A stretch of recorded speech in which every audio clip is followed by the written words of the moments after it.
Hello, this is Cris Duncan here at Find Your Focus Photographic Education, and I'm going to show you a few things in Corel Painter today. This is an image that a friend of mine and a fellow FYF attendee for the past 2 years, Sherry Braden, took in our recent workshop. These are not models, these are just people she ran into, and she let me borrow this image, this great image, so I can show you a few things in Corel Painter, how I like to paint images. Originally I was going to do a landscape, but I think this is probably more practical to everybody's applications to do a portrait. So before I open in Painter, I'm in Photoshop, I want to do a few things. You can do this in Lightroom as well. I just didn't have this image imported to Lightroom. That's the reason I'm choosing to do it out of Photoshop. So I'm going to use Viveza. It's a Nik software plugin. I'm going to open it in Viveza. I like to do a couple things. I usually brighten the image just a little bit because when I go in Painter and start moving pixels around, it can get mushy and dark and muddy really fast. I like to brighten it. I like to add a little bit of contrast as well.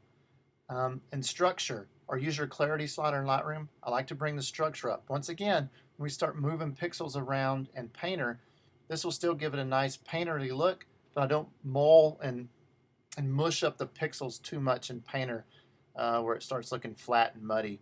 And then I like to open my shadows. Obviously you can do all of this in Lightroom as well with those sliders. Now there's a few things I could probably stay and do here, but I'm not going to for the sake of time. I'm going to click OK. It's going to give me a new layer with that Viveza adjustments that I just did.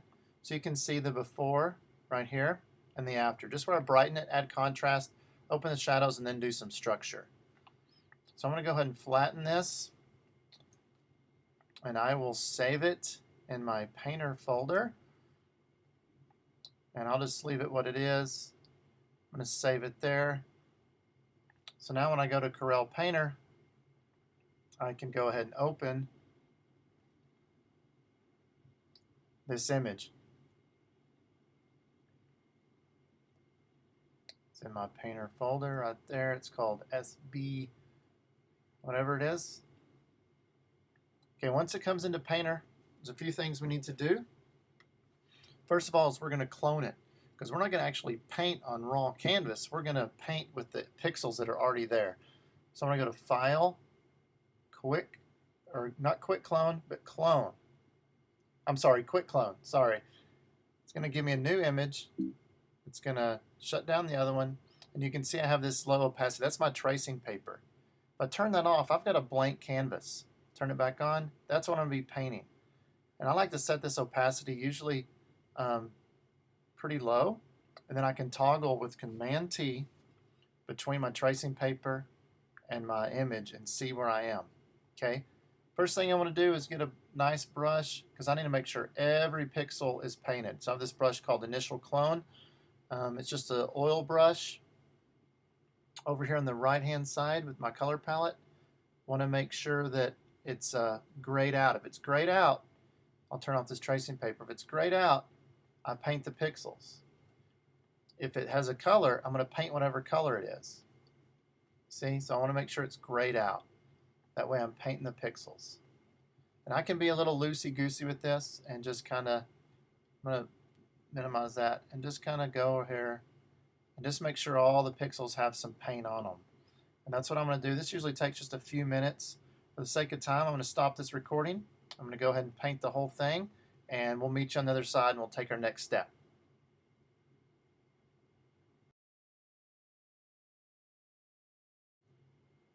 Okay, here we are. We have finished our initial clone. Every pixel has paint on it.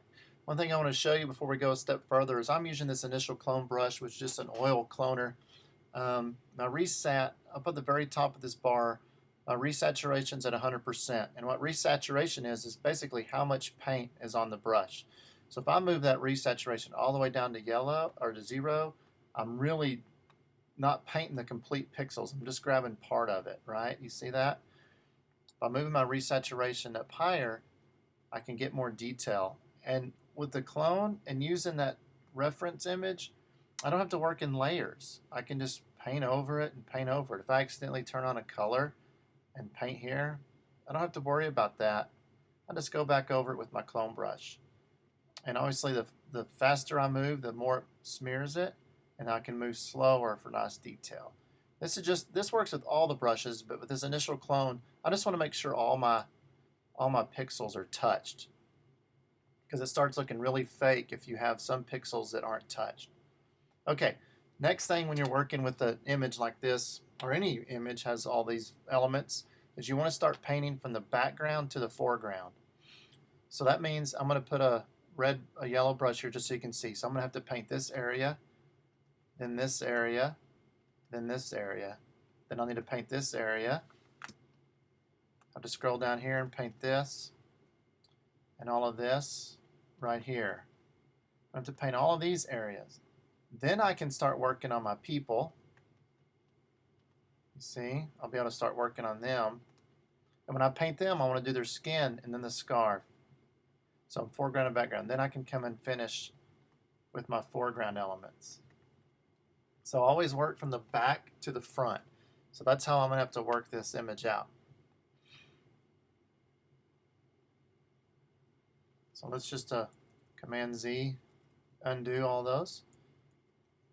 Probably out of undo strokes, so that's okay. I'll just put on my cloner again, and just go over it again. That gives you an idea of where we're going to paint though. So let me just get rid of these. I'm going to leave a few of them so you kind of know where we're going to go. We're going to work on this top area first here, this background. And there's tons of different brushes you can use. It depends on your style, how you want it to look. Do you want it to look photorealistic? Do you want it to look real paintery? I'm just kind of giving you what I like. And I have this underpaint, Chunky, which is a really nice brush. Make sure you're in clone mode again. It's going to clone the pixels. So there's our image. Here's the paint. And I just kind of do little bow tie figure eights. Lifting up my pen. I'm using a Wacom tablet. Lifting up my pen. And since this is soft and out of focus, I just want to hit those colors and do nice little small short strokes. And I'm going to have to do this for all of this background stuff. So it can be pretty labor intensive. But it's a fun process. It's, one thing I really like about this is you can see it start to take shape immediately. And that's really fun for me. It's kind of like when, if you ever worked in the dark room, you would dodge and you would burn, and then you'd have to wait and sit it in the chemicals and see if you did it right. And if not, go back to the drawing board. It's one thing I love about the advent of digital photography is we can see our results immediately and know if we're on the right track or if we need to start over. And so the Painter program really does that. Now I like to, you kind of make it up as you go. It's kind of just what look do you want it to have? What colors do you want to bring forth? And I'm not going to get real detailed in how we can add more colors and add depth to this. Just kind of showing my technique. Big thing is work from the background to the foreground. I love the highlights in images, so I'm going to try to keep those highlights. So if I see a highlight, I'm going to start there, and I'm going to pull the highlight into the shadow and not pull the shadow into the highlight. It just keeps the highlight better. See how I'm going around this front one? Because I'm going to have to hit that one later because it's in a foreground image. But I need to get all that back stuff behind it. And if I get into his hat a little bit, I'm not worried about that because I'm going to be able to come back and do that again. I can bracket key, make my brush a little smaller on these smaller details. Doing the same thing, just small little figure eights, small little jumps here with this brush. And this is the style I like, this real impressionistic Monet style of painting. I must admit I'm not real versed in lots of other styles. This is what's worked for us, and our clients seem to love it. And so that's kind of what we do. I want the focus to be on the subjects. So I want this background to really get nice and soft and painterly. And I love this color palette. Sherry did such a great job finding a location that went with their clothes and the lighting, and just really did a superb job on this image. So I'm glad she allowed me to paint this for her. So what I'm gonna do is I'm gonna stop the video. I'm gonna continue painting this background, foreground. I'm gonna paint foreground to background to foreground, and we'll come back on the other side and have a little bit more of it done, and then we'll talk about something else.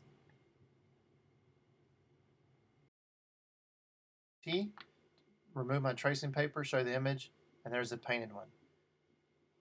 Okay, and now let's go in and let's kind of work on them a little bit. One thing I will do a lot though, before we get to that, I apologize, is when I'm painting this background, like I said, I want to hit the highlights. And so I'm going to hit my Command T a lot and use this brush because I want to get my highlights so I know where I can pull those out. And then I can go back and see and hit Command T again and see how that's altering. So I want to hit all these nice little highlights, that bright green. And it just gives me a reference to where I need to paint. So I'm doing this a lot. I've made a hotkey on my Wacom tablet, which is Command T. So I can just sit here with my finger on my tablet and hit that and use the other hand with my brush and really get to work really nice and fast. So and then I use the space bar. I even made a hotkey for my space bar too, which is it's right under my hotkey for my right under the hotkey for my transform or my Command T, so I can easily move around and look. So anyway, just some quick little tips there for you. Okay, well, let's get to them. You can see I kind of went into their clothing a little bit. That's okay, because I'm going to easily be able to take that back out. Easily be able to move that back out. So what I want to do is still working foreground to background to foreground, I'm sorry. So I'm kind of going to hit his scarf and then his face and then his hat.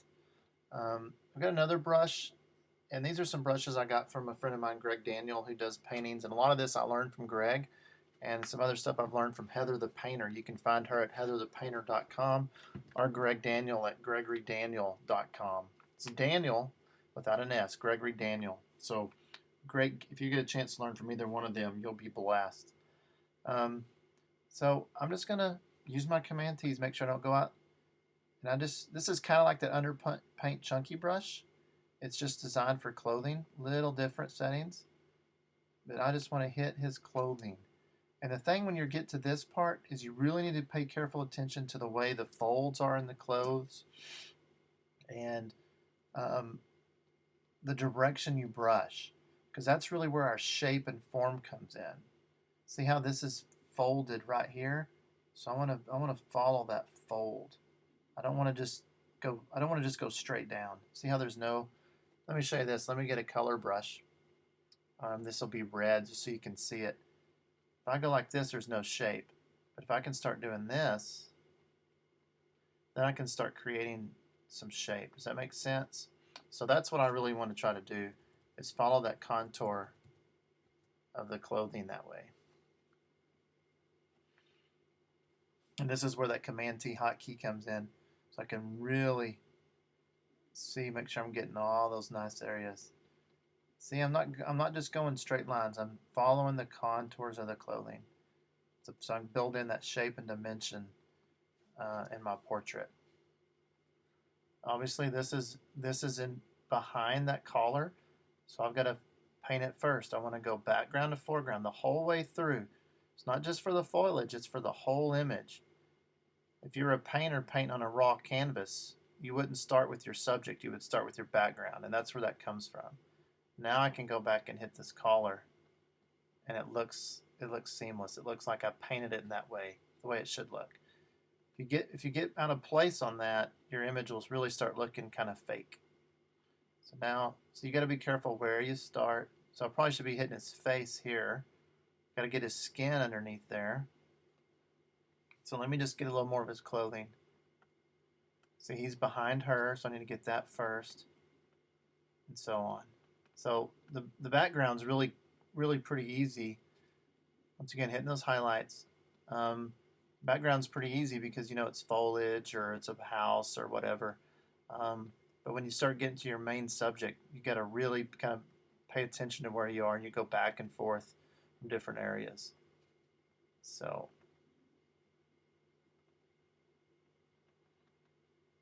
okay. So that kind of gives you an idea. I'll be doing that the whole way through, and I'm not going to make you watch it all. I'll pause it here in a minute and keep going and then come back. You'll join us on the other side. But before I do, let's go and work on his face a little bit. Here I have a brush. It's called Skin Brush. It's just an oil cloner. My opacity's low. My reset's down to 15%. If you want more detail in your skin, bring your reset up a little bit. And same thing, we got to follow the contours of the face.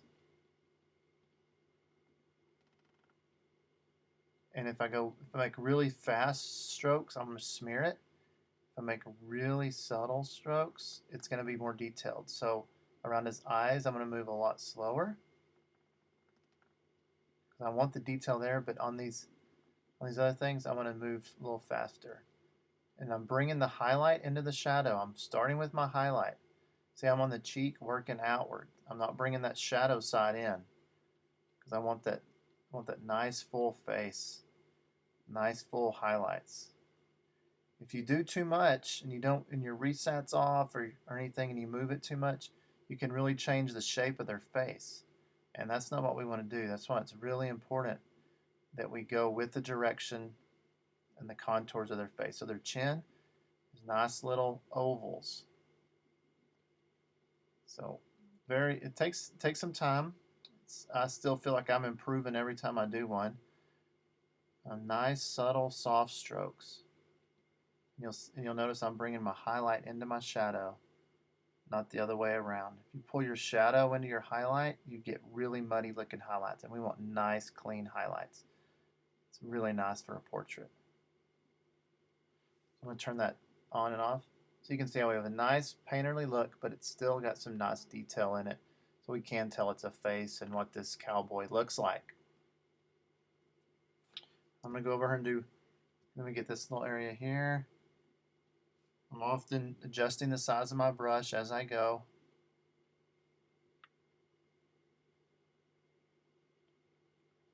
Just to make it easier for me.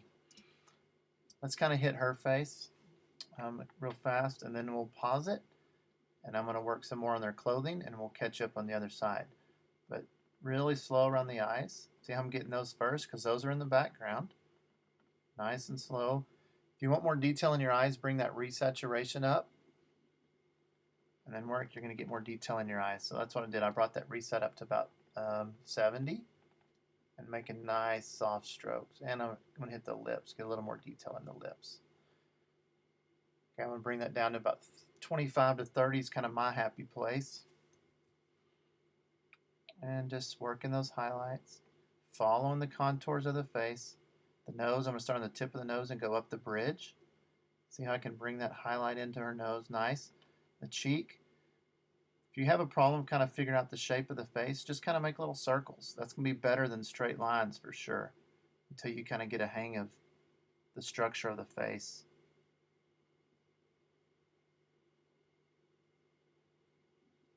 Be really careful around the hair. Don't want to pull that hair in, the color of the hair into her.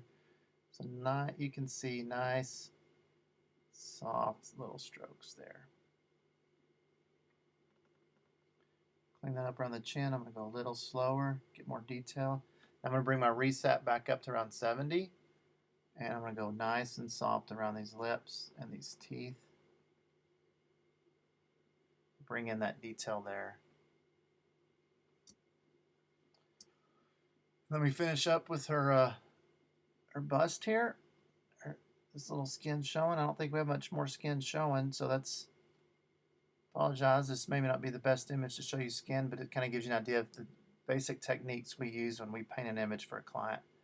And these have been really nice for us, a nice addition to our studio. Zoom out a little bit, bring that. Now we can do Command T, on and off, so before. Okay, well I'm going to go ahead and finish painting up their clothing, and we will, the hand here be the same thing.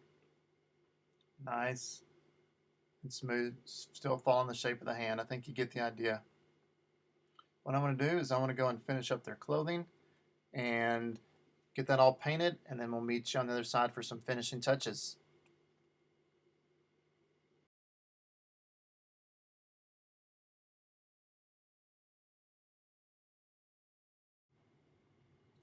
Okay, we're back, and I finished painting the clothing. I'll just scroll through here. You can see We're going to talk about this area down here where stuff comes in front of it in just a minute. I've got the clothing all nice and painted going background to foreground, so I had to jump around a little bit. And I want to just show you a way to clean up a few things, especially around their hat here. I did the same thing.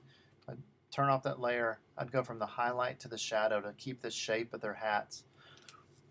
One thing with this is we may want a little more detail in some of this. So I have a smooth cloner brush. It's an oil brush. My reset, I'm going to bring up to about 35 or 40. And I'm going to turn off this layer so I can see. And I just kind of want to trace this edge and see how I can kind of bring out some of that detail.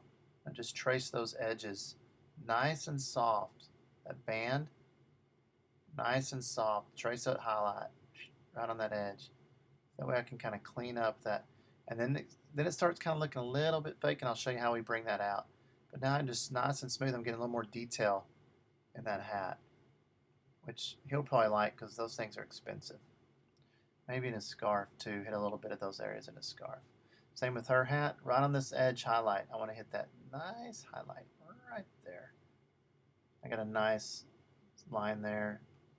Same over here.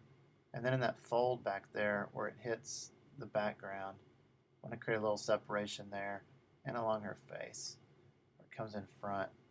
So you can see how just that little cloner brush does a nice job cleaning up those edges around those details. Another place this might come in handy would be if you wanted to show the buttons on their coat. You know, I can pull in that button.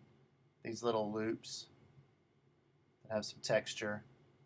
I'm not going to show a zipper. I don't think that has any, but just, and then this little edge where her hand goes in her pocket, I'm going to bring that out just so you can see a little bit more of that shape there. Really light touches. Keep in mind, these are very light touches. Just brings out a little bit more of that detail. Maybe around his collar there where his hand hits. So, and around the boot, if I wanted to bring that out around the boot where it hits this rock. So, you can do that really nice. That's with just a round cloner smooth.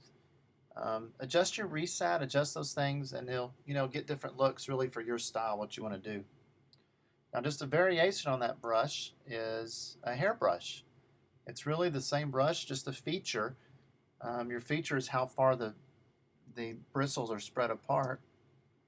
So you could use that same brush and raise the feature. I'm going to put the color on this so you can see what I'm talking about when I talk about the feature. See how they're spread apart? And if I bring the feature really close, it's clumpy. So that's what I'm talking about. I have that feature up pretty high for this hair. Oops, don't want it colored. I'm just going to follow the contours of her hair again. Going back and forth. And what's nice about this is you can pull it. Just pull it into that background. It makes a nice bleed. It's really realistic. It's nice and painterly.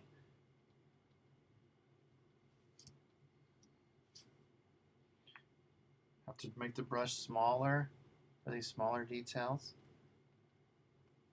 See, I turn my tracing paper off so I can see how her hair flows. Then when I turn it back on, you'll see we have a nice painterly looking hair. And I don't really need to hit anything with his. I used his with that other cloner brush, which is really the same, just less feature.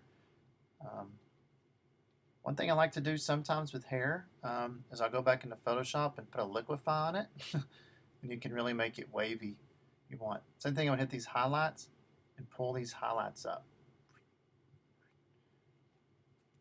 So now I've got a really nice look in her hair. Okay. I could do the same on her fur coat if we wanted to, if you're painting animals, anything like that. So I'm going to use my space bar to go around. Now this is where we got to get, we have a lot of things coming in front here. We said we want to paint background to foreground. So I'm going to start up here on this brush and bring that in. And I'm going to go back to my chunky brush that I did the other foliage with. Make it a little smaller. I got to keep doing this and just pull it gently into her. I don't want to pull, I want to pull into the jacket. I don't want to brush from the jacket out, or I'll pull that blue from her jacket into that plant, and then it'll start looking weird. We've got to give the appearance that this is in front of her, because it is. So just these little techniques like this. Then when I get over here, I can be a little more loosey-goosey with my figure 8 motions and stuff, just to make it look like bunches of leaves. But when I get close to her, I need to really be careful how I pull it in. There's color. Maybe you can accentuate that color. Turning your tracing paper on and off. Accentuate that color. Spacebar down. Now here, just see where those are. I just want to hit those. Whoop. Nice, quick, short little. I'm pulling it into her color, not the other way around. So it appears that it's on top of her. And that's what we need.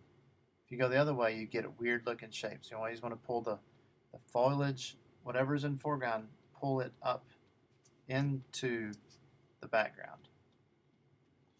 So now I can make my brush bigger and just kind of be a little more loosey-goosey on this stuff.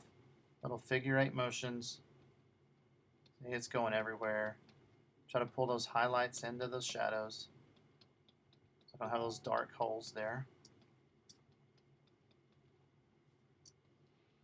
So you kind of get the idea. See, I'm dragging. I know my brush is going to do what I want it to do when I drag these brushes this way. So I'm just following them along with that layer turned, with the tracing paper turned off, so I can see what pixels I want to hit. When I turn them on, it looks just like I thought it would.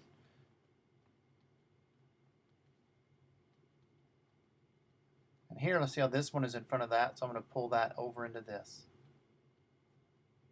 Just like that. Same with the rock. Come over the rock. And there's different brushes you can use if you're wanting a different look. But this is just a look that I really like. This brush is easy to use. It gives it a nice painterly look. You can be a little less precise with it than with some other brushes. So it gives you a nice kind of medium ground to get a painterly look until you learn how you need to do some of this and what style you like and how you want your images to look. So I think I've got a little more up here. Let's see, did we get it all? Do Command 0 to pull out. So now I just need to finish up these things here. I'll do that really fast, zooming in. Make sure you have a Wacom tablet or some type of tablet. If you're trying to do this with the mouse, it's like painting with a rock. Really hard to do. You need that control, that pressure activated control. You want to make sure you hit all the pixels.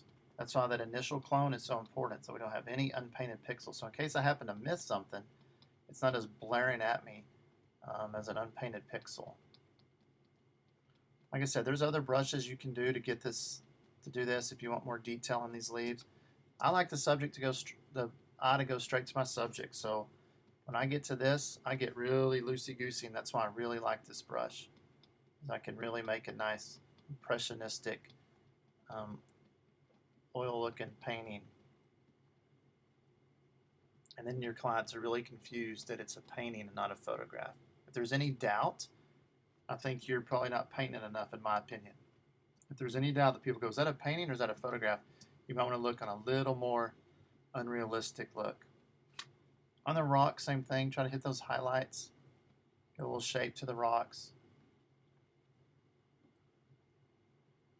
Let's see, I might have missed a little spot there. Anywhere else? I think we're looking pretty good. Now we're just going to finish this out.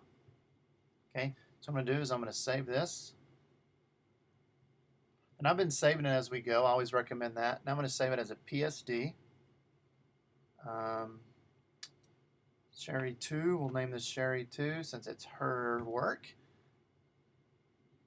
Okay, it's telling me if I save it as a PSD, my clone source is gone. So if I open it up, I want to open that image source again. I don't think I'll be doing that. Now I'm going to go back to Photoshop and open and finish this out. And really the way I like to finish them out. Okay, So there's our painted image. Here is our unpainted image. Very nice. So a couple things I'm going to do is play up these highlights and shadows. And what I do on this is I will create a new layer. It's blank. I fill it. I set it to soft light mode.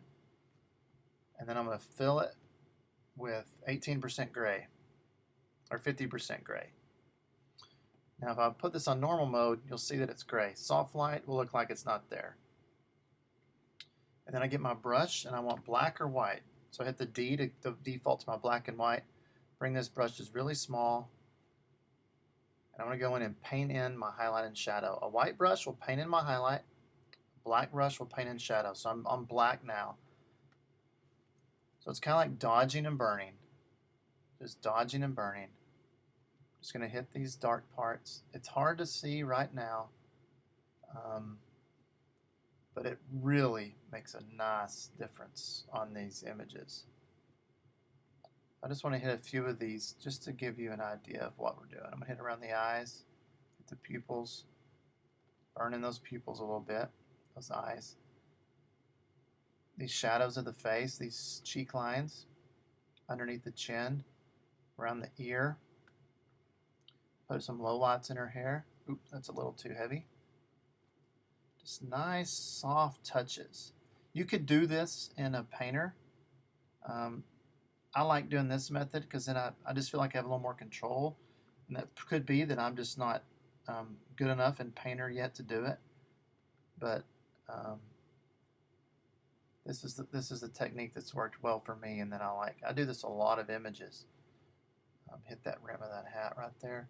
And then I'm going to pull out and get a little bigger brush and just hit a few of these shadow areas in the foliage. And when I turn this layer on and off, you'll be amazed at the subtleness. It's hard to see you laying it down, but when we turn it on or off, you'll be really impressed with the depth it adds to this image. So I just hit some little dark parts. And you just make little C's and S's and U's and just try not to keep straight. Just don't try not to do straight lines. Try to follow the contours of what's there. Of course, I can't turn on my tracing paper anymore. That's gone since we're in Photoshop. But I'm able to just kind of highlight some of these areas, still space barring around. Okay, so now I'm going to turn this layer on and off. You can see some shadows come in. A little bit of depth. Really nice look.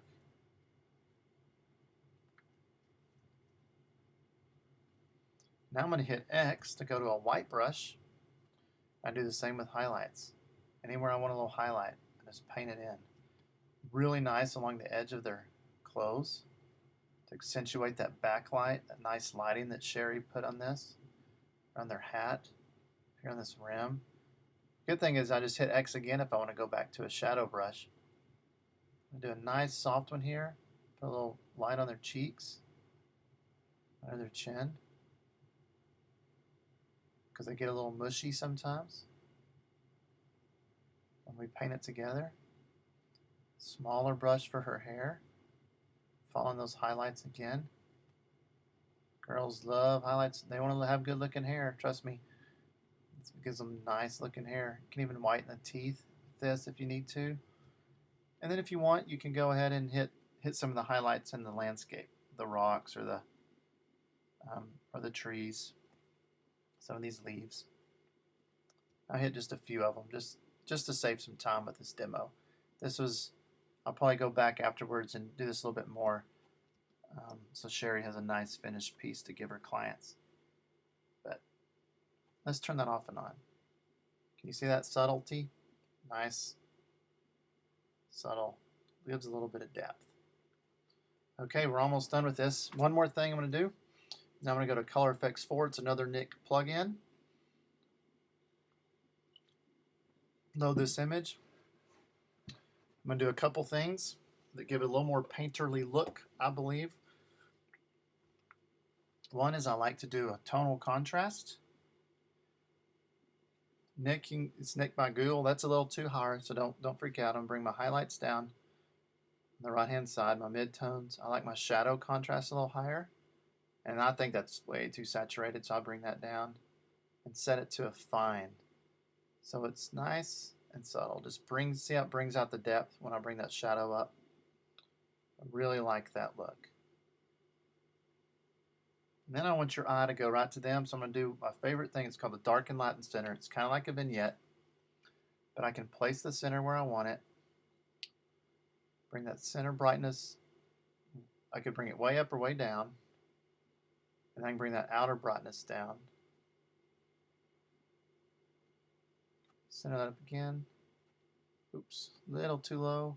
There we go. And then I'm going to control point just a hair, about half and half off of their lower, so that it seems like they're still in the light a little bit. So turn that one off and on. You can see how we've really directed our viewer's eye to this beautiful couple. There's before, and there's after. So I'm going to click OK. It's going to apply that. I will save it, and we could put a border on this if we want, set it on a nice canvas, but it's ready to send off to our client, put on our wall. And it's just a quick little way, kind of my painting technique. Key is, don't forget the Viveza step before or Lightroom. Increase your brightness, open up your shadows, add a little clarity or structure. Don't do sharpness, add clarity or structure. Sharpness is different. So if you're in Lightroom, do clarity. If you're working on Photoshop, do Viveza and add some structure, or Topaz or another filter that'll give you that look. Then go into Painter, paint it all, initial paint it, then background to foreground. Make sure you follow the contours of the clothes and the face. Then I bring it back into Photoshop and do these quick finishing touches. So I hope this has been a good help to you. It's been fun to paint with you. We did this all in probably a little less than an hour. Your video is going to be shorter than that. I probably spent an hour total of hour time on this, and I think we got a nice look that our competition's not going to have, and it can set us apart. And it's really fun to do. It's been a nice creative outlet for me, and I enjoy painting. So once again, this is Cris Duncan with Find Your Focus. Thanks for watching, and happy creating.